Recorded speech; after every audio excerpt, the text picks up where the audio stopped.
Hello everybody.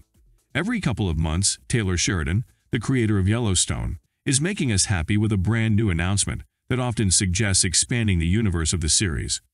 We feel like if there is any series out there that deserves to have sequels, it's Yellowstone. With its strong characters and unique premise, the show has a lot to offer to the audience that cannot be explored within only one series. Especially the prequels are an absolute must in our opinion. Why? Well, because Yellowstone has been constantly referring to the Dutton family legacy and tradition. Besides, the Duttons are all very unique and strong characters, and thus, we cannot help but wonder what their ancestors were looking like. Thankfully, last year, Sheridan announced 1883, a Yellowstone prequel series taking place in the 19th century. The series premiered 2 months ago, and since then, it's been making not only the Yellowstone fans, but an entire range of audiences happy. It's telling the story of an interesting period in U.S. history through the experiences of the early Duttons. We feel like even though it sounds simple, this is one of the most brilliant ideas that we ever came across. Sheridan is working on forming a family saga that has intervened with U.S. history, and we believe this is a grand project that can be referred to as the TV version of the Marvel Cinematic Universe.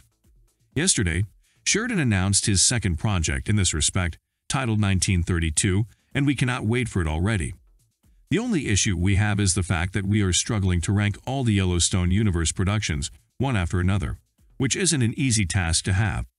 And yet, for this video alone, we thought we can attempt to decide whether 1932 will be better than 1883 and see if the show is worth waiting for. 1883 is taking place in the 19th century, as you can deduce from the title, and focusing on the grand demographic change in the U.S. right after the Civil War. The Duttons are a part of this demographic shift as they move from Tennessee to the north.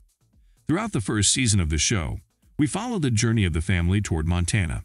They're accompanied by a German migrant group, and together, they have to endure tragedies, attacks, and death.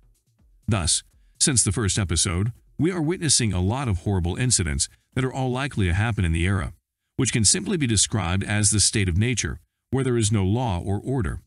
This means that everyone is entitled to their law and order, making them the rulers of their lands.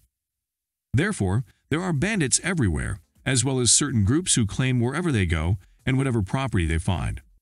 One of the biggest pluses of 1883 is its casting, as it has Faith Hill, Tim McGraw, Isabel May, and Sam Elliott as the main cast members. That's to say, 1883 brought together some of the legends of the country entertainment sector, which is a unique case that fits the atmosphere of the show perfectly. Another advantage of 1883 is its chance to take place mostly in the wide lands and nature, meaning that there is a lot of amazing landscape to watch and be charmed by. The plot of the show is also engaging, as it has lots of subplots from the romance to the coming-of-age stories, all of which we find highly entertaining to watch. As far as 1932 is concerned, we have very little knowledge so far. Still, we know that it will take place in the 20th century, when there is the Great Depression and the Prohibition.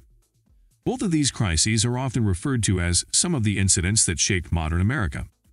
Thus, we feel like it's a great opportunity to follow these events through the eyes of Sheridan and have an understanding of what had happened back then and how it influenced today. Once again, we will follow the Duttons throughout the show. This time, Audie Rick, who is a little boy in 1883, will be our leading character.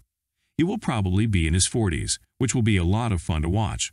He will probably refer to his childhood quite a bit, and we will get the chance to observe how his childhood traumas shaped his character in the future. This will also provide a link from the 19th century to the modern-day Yellowstone, as we will see what John's father was like and how his character impacted John as a patriarch. As far as the casting is concerned, we're not sure what to expect, but we feel like it would be tough for Sheridan to come up with yet another ensemble cast that fits perfectly with the theme of the show.